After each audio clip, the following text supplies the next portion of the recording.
అందరికీ నమస్కారం. ఒంగోలులోనే పోటీ చేస్తా గెలుస్తా మాజీ మంత్రి బాలినేని శ్రీనివాసరెడ్డి గత రాత్రి చేసినటువంటి వ్యాఖ్యలు ఒంగోలు రాజకీయాల్లో ప్రకంపనలు సృష్టిస్తున్నాయని కూడా మనం తెలియజేసుకోవచ్చు. తనకు ఒక రోజు వస్తుంది, ఆ రోజు ప్రతి ఒక్కడు అంతు తేలుస్తానని బాలినేని శ్రీనివాసరెడ్డి ఫైర్ అయ్యారు. ఒంగోలు రాజకీయాల్లో జరుగుతున్న పరిణామాలు, అదేవిధంగా ప్రస్తుతం ఒంగోలు ప్రకాశం జిల్లాలో వైసీపీకి తెలుగుదేశం పార్టీకి టార్గెట్ బాలినేని శ్రీనివాసరెడ్డి ఉండటం ఆలోచింపజేస్తుందని బాలినేని శ్రీనివాసరెడ్డి గారు కూడా ఎమోషనల్ గా మాట్లాడటం జరిగింది. అదేవిధంగా ఇప్పుడున్నటువంటి రాజకీయ పరిస్థితులు, ఒంగోలులో జరుగుతున్నటువంటి రాజకీయ సమీకరణాలపై కూడా బాలినేని శ్రీనివాసరెడ్డి గారు ఎమోషనల్ గా మాట్లాడటం జరిగింది. ఒంగోలుకు వచ్చి కార్యకర్తలు నాయకులకు తాను పూర్తి స్థాయిలో అండగా ఉంటానని బాలినేని శ్రీనివాసరెడ్డి గారు మాట్లాడటం జరిగింది. ఒంగోలు ఎమ్మెల్యే దామచర్ల జనార్దన్ పై మరోసారి విమర్శలు చేశారు. అదేవిధంగా కార్పొరేట్ల పదవి కాలం ముగియటంతో జనసేనకు సంబంధించినటువంటి 21 మంది కార్పొరేటర్లను ఆయన ఘనంగా సత్కరించారు.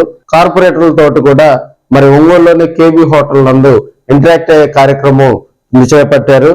దాదాపుగా 21 మంది కార్పొరేటర్లు బాలినేని శ్రీనివాసరెడ్డి గారితో ఉన్నటువంటి అనుబంధం, అదేవిధంగా ఇప్పుడు ఒంగోలులో జరుగుతున్నటువంటి తీవ్రమైన పరిణామాలు తదితర అంశాలతో బాలినేని తోటి వారంతా కూడా ముఖాముఖిగా మాట్లాడుకోవటం జరిగింది.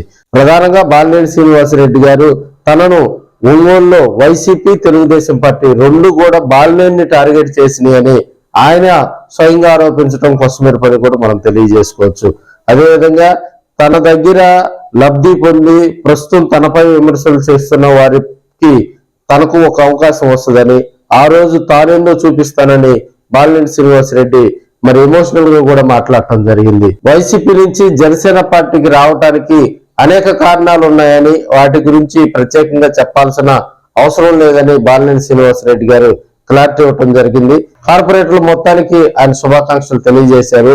రాబోయే రోజుల్లో దేవుడు అవకాశం ఇస్తే మళ్ళీ కార్పొరేటర్లను ఇండిపెండెంట్లుగా కూడా వేసి గెలిపిస్తానని బాలినేని శ్రీనివాసరెడ్డి గారు భరోసా ఇచ్చారు.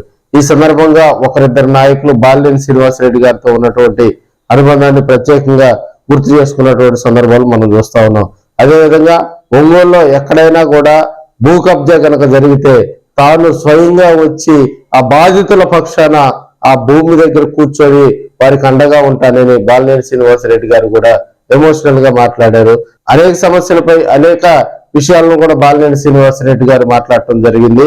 ఏదేమైనా జనసేన పార్టీ కార్పొరేటర్లందరినీ కూడా బాలినేని శ్రీనివాసరెడ్డి గారి ఆధ్వర్యంలో వారంతా ఘనంగా సత్కరించుకోవటం, వారంతా ఇంటరాక్ట్ అవ్వటం కూడా రాత్రి ఘనంగా జరిగాయని కూడా మనం చెప్పుకోవచ్చు.